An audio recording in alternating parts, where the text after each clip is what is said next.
Menopause Like a Pro talk series. Today we are here with Dinneen Vigiano. How are you, Dinneen? I'm well. How are you, Susanna? Very well. Happy with a sunny day today over here.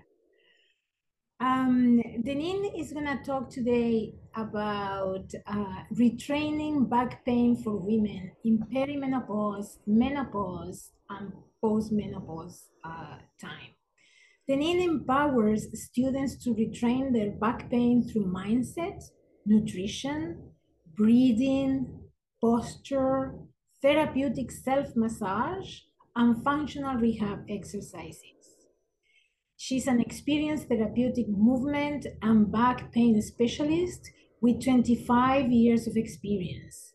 Dinneen is a BackFit Pro, a tune-up fitness seniors teacher trainer, a neurokinetic therapist, a craniosacral therapist, and a certified nutrition counselor. She's a true teacher's teacher, and she has been traveling the globe since 2010, teaching professionals, training worldwide. She currently lives in Harlem, New York City with her husband, her son, and their two rescue cats.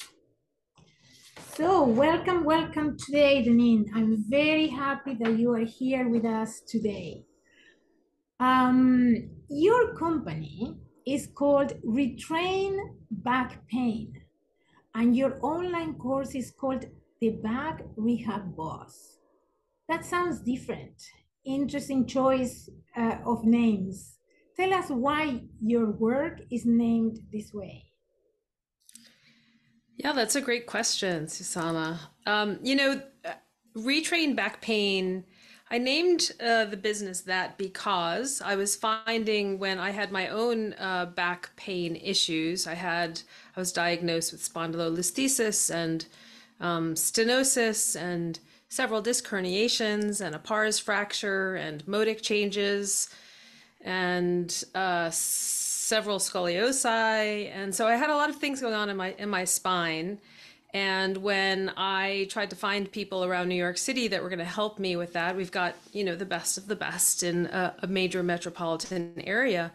What I was finding really was that most treatments for back pain were movement or medical based.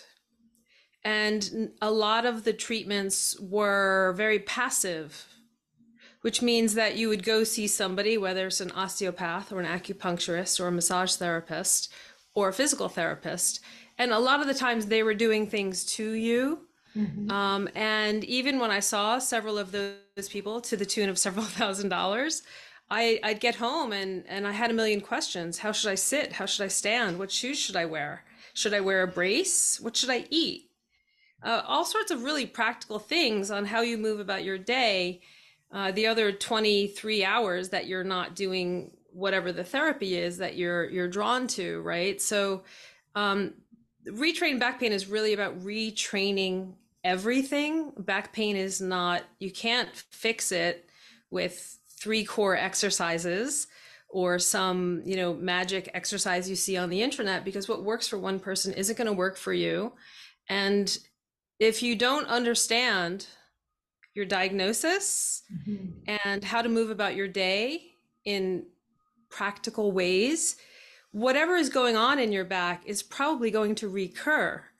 And then you still don't have any more skills if you're going to see somebody for their skills and you're not acquiring any knowledge, wisdom, or skills for yourself. So my work is really about empowering people to understand what's going on and to make some pretty radical but very easy changes in their everyday life. And the course is called Back Rehab Boss. I may change that at some point, but it's becoming a master. It's about mastery of your own situation. Yes, as I understand, it's taking charge of healing yourself. Yes, exactly. And learning a lot of tools and strategies. It's so interesting what you're saying. So many things I wanted to say when I was listening to you. One of them is that I have my own background as an osteopath. So this is so true. I can work I can work with the body to bring the body to a more homeostatic situation and a more aligned structure. But if there is no support once you leave the treatment table, if there is no support with uh, almost lifestyle, because what you are talking about here is almost lifestyle. You are talking about nutrition, you are talking about exercise, you are talking about posture, breathing. So it's everything is beautifully the way you have integrated all these areas to support the body healing. And the other thing that I was thinking when you started telling us your story is that you were thrown with a lot of very scary diagnoses. Because when they tell you that you have this condition, the other condition, and they put it all together, you mentioned like at least four spinal conditions, if I'm not mistaken. And people really get scared and they think they are doomed. And you are a proof that that is not true, that doing the right things and following the right approach to your healing, this is not what happens, right? Yeah, I mean, that's exactly right. And part of the dynamic of what happens here is, if you're like us, we try and fix it ourselves with the tools that we have and the community that we have. And then after a couple of months or a couple of years, when that's not helping and things might be getting a little bit worse, eventually you go get some diagnostic images and you go get a diagnosis from a doctor. And I thought, well, when I have the images and I have a diagnosis, then we'll have a solution. Yes. But, if you're not a candidate for surgery, the medical community, they don't refer you anywhere. If you're lucky, they'll refer you to a really good physical therapist. But getting an image and getting a diagnosis, first of all, I chased the wrong diagnosis from my image for about a year. It wasn't the cause of my pain, but it's the first thing everybody saw, so it's the first thing everybody wanted to treat. And so, the problem is that you go medical community, you're going to get drugs or you're going to get surgery, or maybe a referral to a physical therapy. And if you don't do any of those things, or a lot of people go to physical therapy and they don't have a good experience, so they're like, oh, it didn't work for me. Yes. But there are like a million things you can do for yourself at home. And it might not cure you and get you back to, your 23-year-old self, but it certainly helps you get through the day and manage flare-ups and be smarter about how you're doing things. I mean, I work with clients on, how they make their bed and how they wipe their butt and Yes. best Yes. positions for sex and how are you brushing. I have a client who used to throw his back out and he was so embarrassed. He finally told me that it was brushing his teeth in the morning because he's 6'6" and his sink is way down here and he'd roll out of bed and he'd do this, spitting into the sink.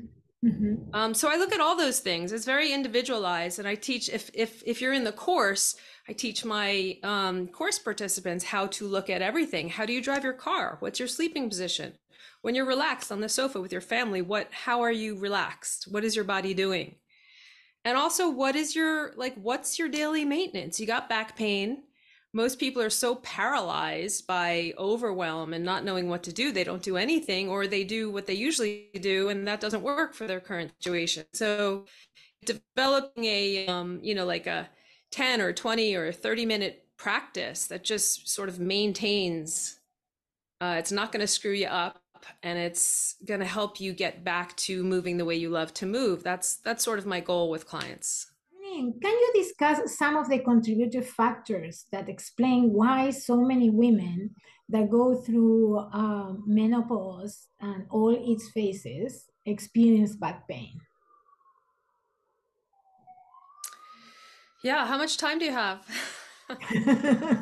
there's there's a lot going on for us as we come into menopause. I mean, the first thing is, I think most of us and our medical providers underestimate how early we start the perimenopause process. So that's the first thing. So we don't even know if we're in perimenopause or menopause until we're like desperate. Yes, Um, that is so you know, true. and a lot of women come through a period of maybe child rearing and they're at the peak of their career and we become a little bit more sedentary maybe as we get older. There's the natural sort of decrease in muscle that happens called sarcopenia Mm. that not only accommodates or accompanies aging, but as your estrogen levels vary and start to dip, that also leads to it being more difficult to maintain muscle. And if you are having a harder time maintaining muscle, you're going to have a harder time maintaining stability in your spine. So that's one thing. There's hormones Mhm. and there's loss of muscle, which sort of happens in tandem. There's more sedentary lifestyle behaviors as well.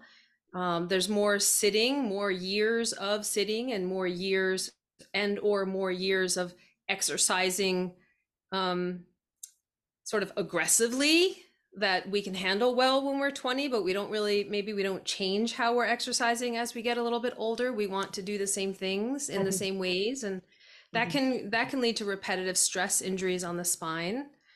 Um,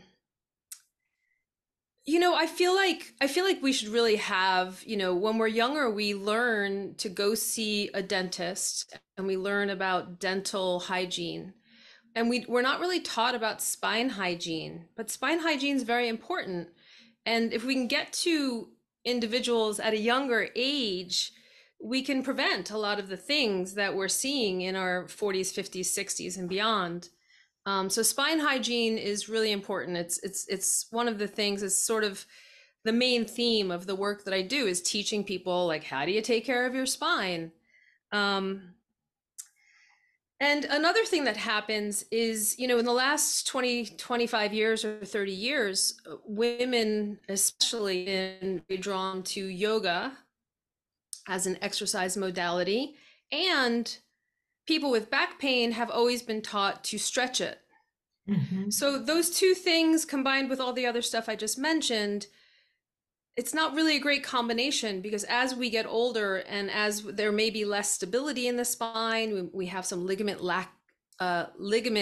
laxity that also happens with hormonal Mhm. changes, both throughout our um, menstrual cycle, but then also as we come into menopause, postmenopause, that change in hormones has a huge impact on the ligaments that keep your spine stable. So if the ligaments aren't as stable and the muscles aren't as strong, you have a recipe for a less stable spine. And contrary to what we've been taught, the spine needs it's a set of joints that craves stability. So like once you can reach over and tie your shoes or touch your toes, you don't need more flexibility than that. Right. And at in our age group, bending more and stretching more and stressing the spine in a stretch dynamic, a passive stretch dynamic, it's not really what we need. We need a lot more strengthening, both for our muscles and our ligaments and our tendons, and also, you know, our bones and joints. So I think as we come through this period of perimenopause and menopause, the message is really stretch if it feels good, but don't stretch because you think it's going to cure all your back problems. Because I mentioned some of my diagnoses at the beginning, and for most of those things, stretching is not the answer. Yes, you're very right. Yeah. So we really got to get into safe strengthening and understand and how you strengthen with the disc herniation or an anteriolisthesis is different from a retrolisthesis is different from a stenosis, you know, so you kind of got to know what's going on and you kind of need to have a basic roadmap of a couple of things that you should watch out for as you start to build up your exercise and strengthen. And I think if there was a roadmap on you know, exercises that are really good or not so helpful for certain conditions, I think that would be really helpful for the general population. Again, I want to stress exactly what you just said that for each one of those conditions, there are strengthening exercises. You can do rehab exercises that are going to strengthen your back. And the other thing that happens with all the things, apart from the hormones affecting the ligaments and the muscles is also that we have been pulled by gravity for a long time when we get to perimenopause and menopause. And It's gravity true. tends to bring us down. So, together with bad posture, the back muscles get weak, or with sitting at a desk, right? Back muscles get weak, and those muscles need to be strengthened. Uh, Yeah, I mean the muscles get weak, but also the discs get compressed, which we call degenerative disc disease. I just call it disc compression or disc desiccation. They get a little drier and a little more compressed. And then mhm. when that happens, you might have some nerves that get compressed, and you might have some fractures that happen on the uh, parts of the spine. So yeah, you're right. Gravity is a special consideration. That I'm glad you brought that up. Yes, yes, it is. What are the few things that our audience can do to reduce or relieve back pain? Yeah, so the work I do, so Retrain Back Pain is based on three core elements, and that is how you eat, how you move, Mhm, and how you breathe, essentially. Um, and breathing isn't we don't really like to breathe because a lot of people find it kind of boring. But breathing, as in yogic breathing, or breathing as in, jogging or doing breathing exercises, it's really important because your respiratory diaphragm attaches to your rib cage up here, right? But then on the back of the respiratory diaphragm, it has these anchors, it has these five anchors that attach to your lumbar spine. mhm, So mhm, if your respiratory diaphragm is super tight, and that can happen from cortisol or stress or exercise or lots of things, if you have some kind of breathing dysfunction, which we kind of all have by the time we get to 30 or 40, mhm, um, that stress of your respiratory diaphragm crura, they're called, that attach on your spine, can create a lot of stress and can create sort of pulls and more pulse. compression on your lumbar spine. So breathing's really important, and people tend to ignore that. Nutrition, in the nutrition, how you eat, move, and think, really, nutrition really encompasses rest, recovery, nutrition, hydration, supplementation. So we can look at all those things. If you're not getting enough sleep, which is not uncommon for people with back pain, it's sort of a catch 22, right? Your back hurts, so you're not sleeping. The less you sleep, the less you heal. So we work on sort of strategizing how to get better sleep and rest and recovery. One of the things, if you like to ride your bike, or you like to play golf, or you like to play pickleball, um, you want to develop a pre and a post movement practice that you can do to get you ready for those activities. Even if it's a long car ride, or you're going to go on an 8-hour plane ride, there's things you can do, and that you can do, to sort of prep your body and to recover before and after those events. So that's one thing: prep and recover before you do stuff. Mhm, Get better sleep. Start a breathing practice. Hydrate well, and by hydration, it's good to drink water, but it's also great to drink some electrolytes in there too. So you're actually using that hydration.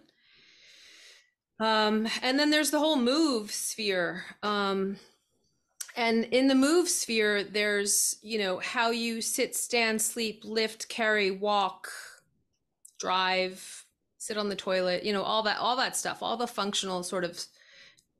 Some people that I work with, they know that when they wash their hair, their back hurts, or they know that when they stand at the sink and do dishes, their back hurts, or when they drive. So one thing I can tell our viewers and listeners is, if you know that you have a trigger, just do that activity differently. mhm, Either prop yourself differently or hold your body differently. For example, you can change the tilt of your pelvis if you're standing for a long time and standing is aggravating, or you can switch from hip to hip, or raise one foot onto a little step, or under the sink when you're doing dishes. So just changing a thing when you keep having pain, doing an activity is super helpful. Uncrossing your legs is very helpful. Yes, Not definitely. wearing high heels is any kind of heel, any kind of lift in your heel, even a sneaker lift is helpful. Um, yeah, I mean, there's just so much we can do. Resting at some point in your day when you start to feel fatigued. Like one of my students came through the Back Rehab Boss program, and she's a fellow teacher here in New York. And she did this whole program with me. And there's just so much brilliant stuff in the Back Rehab Boss program. And at the end, there's online testimonials on my website. And we did the testimonial. And I said, "What's the most important thing you learned from the program?" And she said, "You gave me permission to rest when I'm tired." So in the afternoon, she takes like 25 minutes. She lies down with her knees bent. She does a little meditation and some breathing. And then she can, get through dinner and the rest of her afternoon and work without pain. And I was like, rest, the underestimated thing. Yes, yes, yes, yes. So I think those are some pretty good tips on what people can do. You can also, work with me. And then, the beauty of working with me is that, once you get this body of knowledge, it's like a lifetime's, I mean, it will benefit you for the next 50 years. And you can help your husband, and you can help your sister, and you can help your coworker, because there's stuff that we're doing that nobody else is talking about. And it's really practical, and it's really easy. And after just working with me, there's basically no outlay of cash, because it's all basically learning. Mhm. So I really think it's really important for people to get smart, get educated, get empowered, and just learn how to do things for themselves. So I think working with somebody who's multidisciplinary and really experienced is really helpful. Well, what you are doing is brilliant again, because you are taking all these into account to just foster the healing. And you said so many things, but I'm gonna just stress two of them. Um, how important it is breathing for back pain. How many people think of that? And actually, if you correct breathing, you can even ease your back pain, or maybe just make it disappear, because of what you just explained, how the tissues are attached to inside our body. And the other thing that you said that I think is really so important, so simple, is that when you have a pain, doing something, find a modification on the way you do it. Go around the pain. So this is beautiful piece of advice. Everything you said are great piece of advices, and I think the best is to work with you as well. But those two things are remarkable. Easy, practical, and they may be game changer. What what are the biggest misconceptions people can have about your work? Well, I think we're trained to when we have back pain, I think most people think, "Oh, I need to strengthen my core. I need to see a chiropractor. I need to see a massage therapist, and I need to rest and stretch." Right? And so that's not what that's I mean, I'll incorporate all of those things. Those are a great part of your toolkit. Mhm. But I think for the vast majority of the population, that's their toolkit is very limited. It's like, "Oh, I took an Advil, or I took a pain pill, and I stretched. And I know I have to work on my core." That's what I hear from my clients all the time. And that's sort of the way we've been trained. So I think the misconception is, like, you don't really see the value until we start working together, and I'm asking you to think differently about everything, about how you sleep and how you stand, And even the first activity I do with my clients, so it's think, eat, and move are the three. I think I misspoke earlier about the three elements of retrain back pain. The first one is think, and really starting to understand that, you mentioned stress and breathing earlier. Breathing also reduces your cortisol, and the amount of pain that you experience is directly related to the amount of stress and cortisol surging through your body.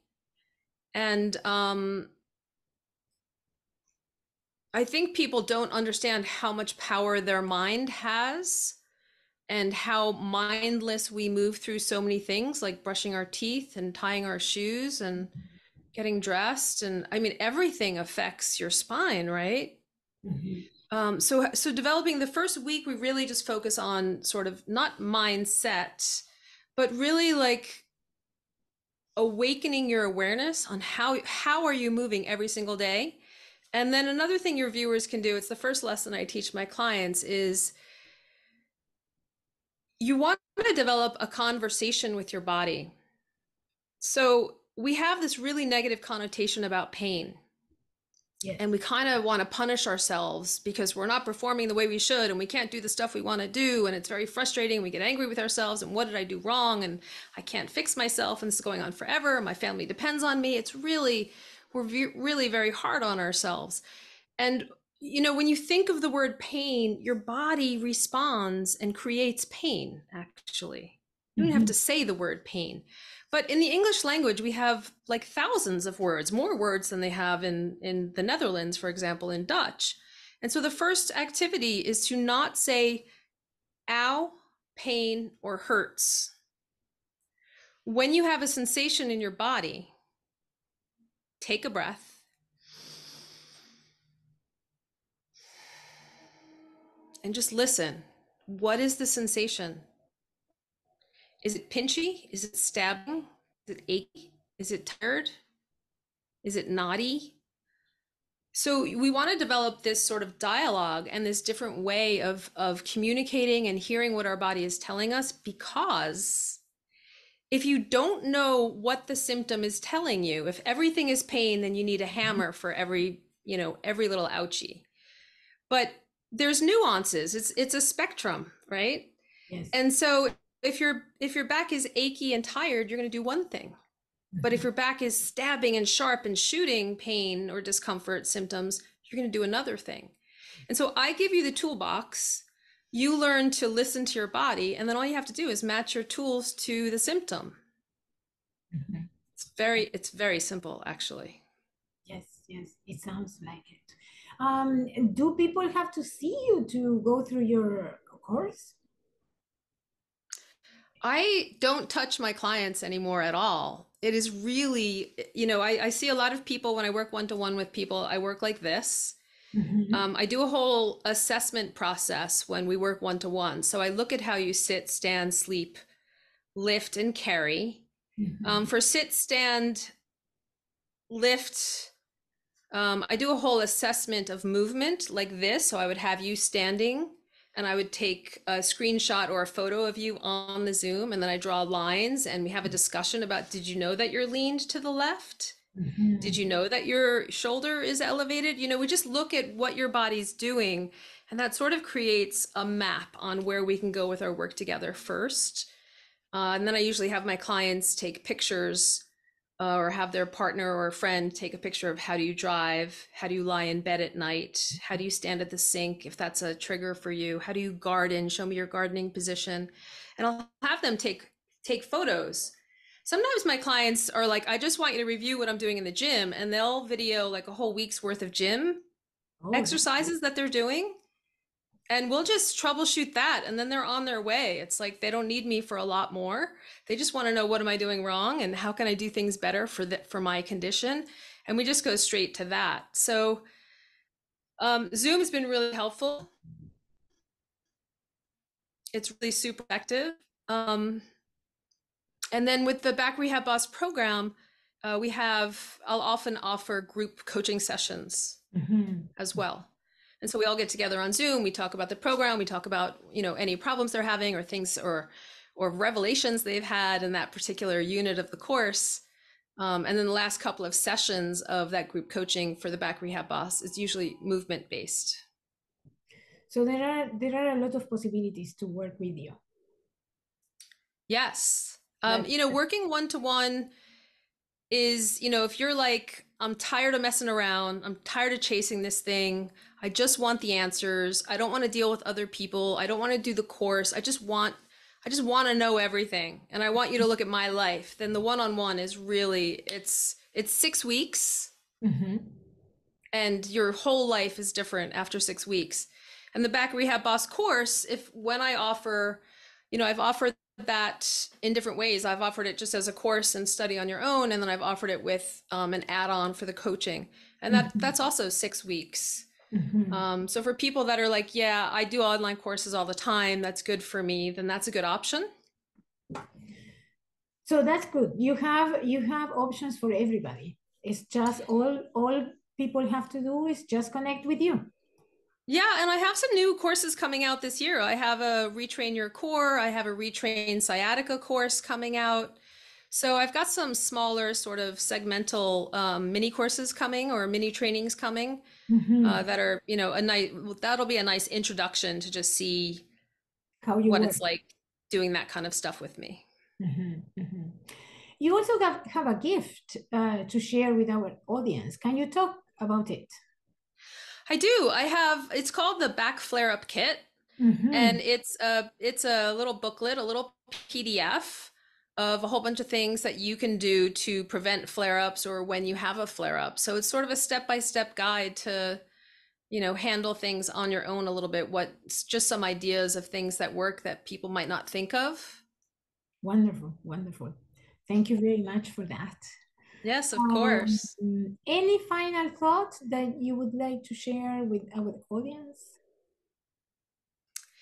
Yeah, I mean, it's really intimidating for us when you've spent money on programs or if you've spent money and it's not covered by insurance and you don't really want to throw more money into the wind on something that doesn't work. So it's kind of intimidating to sign up for a program when you've already done stuff and it didn't work, Mhm. right? You're It kind of is true. chagrined. Yeah. But this is really different. It is really, really different. And if I can't help someone, I interview people before I take them on, both for the one-on-one and the group coaching, the back rehab boss.